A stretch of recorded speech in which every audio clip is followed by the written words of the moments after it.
সুপ্রিয় শিক্ষার্থীবৃন্দ, আসসালামু আলাইকুম। আজকে আমরা ব্যাকরণের একটি গুরুত্বপূর্ণ টপিক শিখতে যাচ্ছি, যে টপিকটা হচ্ছে তোমার এমন যে বাংলা বর্ণমালায় যে 50টি বর্ণ রয়েছে, তো সেখান থেকে আমাদের প্রশ্ন করা হয় যে স্বরবর্ণে অর্ধমাত্রা কতটি, পূর্ণমাত্রা কতটি এবং মাত্রাহীন বর্ণ কতটি। ঠিক একইভাবে ব্যঞ্জন বর্ণের ক্ষেত্রেও কিন্তু প্রশ্ন করা হয়। তো এই বিষয়টি আমরা আজকে একটা টেকনিকের মাধ্যমে শিখব, যে টেকনিকটার শব্দ হচ্ছে অপুমা। কি শব্দ? অপুমা। তো এই অপুমা শব্দ দিয়ে আমি বোঝাচ্ছি যে অতে হচ্ছে অর্ধমাত্রা, অতে কি অর্ধমাত্রা, পুতে হচ্ছে পূর্ণমাত্রা, পূর্ণমাত্রা এবং মাতে হচ্ছে মাত্রাহীন।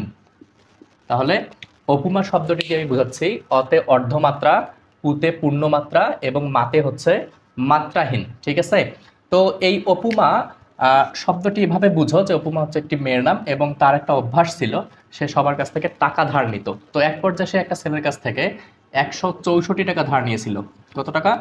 164 টাকা ধার নিয়েছিল। ঠিক একইভাবে আরেকজনের কাছ থেকে সে একবার 7 টাকা, একবার 26 টাকা এবং আরেকবার 6 টাকা ধার নিয়েছিল। 7, 26, 6। তো একটা ছেলের কাছ থেকে নিয়েছিল কত? 164 টাকা এবং আরেকজন ছেলের কাছ থেকে নিয়েছিল পরপর 3 বার, যা কিনা হচ্ছে 7 টাকা, 26 টাকা এবং 6 টাকা। তো আমি 164 দ্বারা কি বোঝাচ্ছি এবং 7, 26, 6 দ্বারা কি বোঝাচ্ছি সেটা একটু দেখো। আমি 164 দ্বারা বোঝাচ্ছি যে তোমার হচ্ছে স্বরবর্ণে হচ্ছে অর্ধমাত্রার বর্ণ 1টি, পূর্ণমাত্রা 6টি এবং মাত্রাহীন বর্ণ 4টি। ঠিক একইভাবে ব্যঞ্জন বর্ণে দেখো, ব্যঞ্জন বর্ণে 7টি, 26টি এবং 6টি।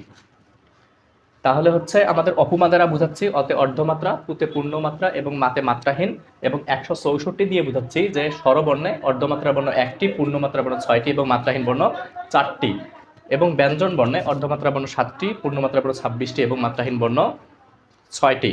তো আশা করি বিষয়টা বুঝতে পেরেছো। তো এখান থেকে আরেকটা প্রশ্ন করা হয় যে হচ্ছে তোমার বাংলা বর্ণমালায় টোটাল অর্ধমাত্রার বর্ণ, টোটাল পূর্ণমাত্রার বর্ণ, টোটাল মাত্রাহীন বর্ণ কতটি। তো সেক্ষেত্রে সেই বিষয়টা কিন্তু আমরা সুন্দরভাবে শিখতে পারি যে এই যেখানে 7 আর 1 8টি, আর এখানে 26 আর 6 কয়টি? 32টি পূর্ণমাত্রার বর্ণ এবং মাত্রাহীন বর্ণ কিন্তু হচ্ছে 10টি। অর্থাৎ 50টি বর্ণের মধ্যে পূর্ণমাত্রার বর্ণ হচ্ছে 32টি, অর্ধমাত্রার বর্ণ হচ্ছে 8টি, 32 আর 8 40, আর 10টি হচ্ছে তোমার মাত্রাহীন বর্ণ। তো আশা করি এই টপিকটি তোমরা সুন্দরভাবে বুঝতে পেরেছো। তো যদি তোমাদের বিষয়টি আমি বোঝাতে সক্ষম হই, তাহলে আমার চ্যানেলটি তোমরা সাবস্ক্রাইব করবা এবং ভিডিওটি শেয়ার করে দিবা, যাতে তোমাদের অন্যান্য বন্ধুবান্ধব দেখে উপকৃত হতে পারে। তো সে পর্যন্ত ভালো থাকো, সুস্থ থাকো। আসসালামু আলাইকুম।